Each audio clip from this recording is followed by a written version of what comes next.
मैं सीधे चलूंगा मनीष झा के पास इसी कैमरे से। मनीष, ये जो इंफॉर्मेशन है पूरी इस पर जानकारी दीजिए। भारत ने अपना स्टैंड क्लियर कर दिया है।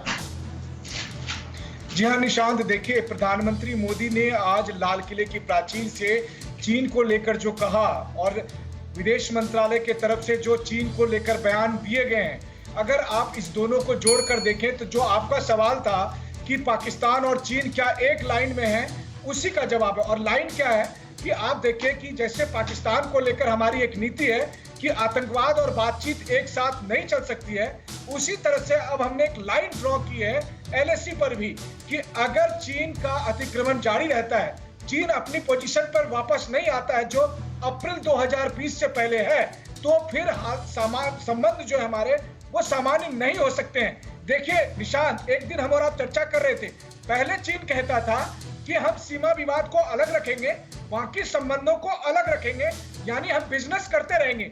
लेकिन अब प्रधानमंत्री मोदी के नेतृत्व में भारत ने यह फैसला किया है कि अगर सीमा, मैं आपको थोड़ा सा रोकूंगा, आपने जो पॉइंट रखा है, मैं सीधे जनरल शंकर प्रसाद के पास जाऊंगा। सर, मुझे एक चीज बताइए, भारत का ये जो स्टैंड है कि दोनों को अलग नहीं कर सकते, बिजनेस और बॉर्डर दोनों को, to be will go together, business and border will go together, ये मैसेज कितना डाउन द लाइन चाइना को समझ में आ रहा होगा इन एक्शन? क्योंकि भारत ने कई सारे एक्ट ऐसे किए हैं जिससे कि समझ में आ रहा है कि अब ये अलग भारत है।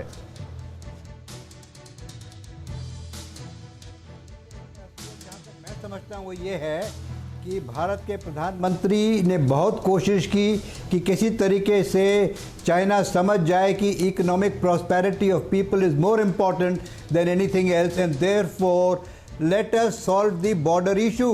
बॉर्डर इशू को आप समझौता करके ख़त्म करें, जहां बॉर्डर है उसको बना के ख़त्म करें। ये हर बार हर गर्मी में एलएसी की परसेप्शन को बदल देना सही नहीं होगा। उन्होंने बहुत कोशिश की लेकिन वो इतना कामयाब नहीं हो पाए जिस तरह से चाइना ने इस समय अपनी हरकत की है। तो अब उन्होंने क्लियर मैसेज दे दिया कि ये बॉर्डर की बात अलग होगी, वो हम करेंगे जब अपने तरीके से करेंगे, इकोनॉमिक की बात होगी हम अपने तरीके से करेंगे। अब ये दोनों का एक साथ नहीं हो पाए, यानी कि मतलब ये है कि border is not going to be dependent on economic, आपको you will be dependent on economy. और जो ज़रूरी बात आप पहले कह रहे थे, आपको शायद मालूम होगा निशांत जी कि एज इट इज़ चाइना में बहुत ज़बरदस्त अनएम्प्लॉयमेंट ऑलरेडी थी और उसके बाद और बढ़ती चली जा रही है, तो लाजमी है कि उनके यहाँ फूट पड़नी शुरू हो जाएगी। और आपको ये भी मालूम है कि उनकी आर्मी के जो जवान हैं वो कॉन्स्क्रिप्ट्स हैं, उसमें से बहुत जवान जो कॉन्स्क्रिप्ट्स हैं जिनका टेन्योर कंप्लीट हो चुका है वो आज बॉर्डर पर तैनात हैं। वो अब बॉर्डर पर रहना नहीं चाहते, वो बॉर्डर से अपना टेन्योर खत्म करके वापस अपनी सिविलियन लाइफ में जाना चाहते हैं। सर, मैं पार्डन मी, मैं आपको प्लीज थोड़ा सा रोक रहा हूं सर।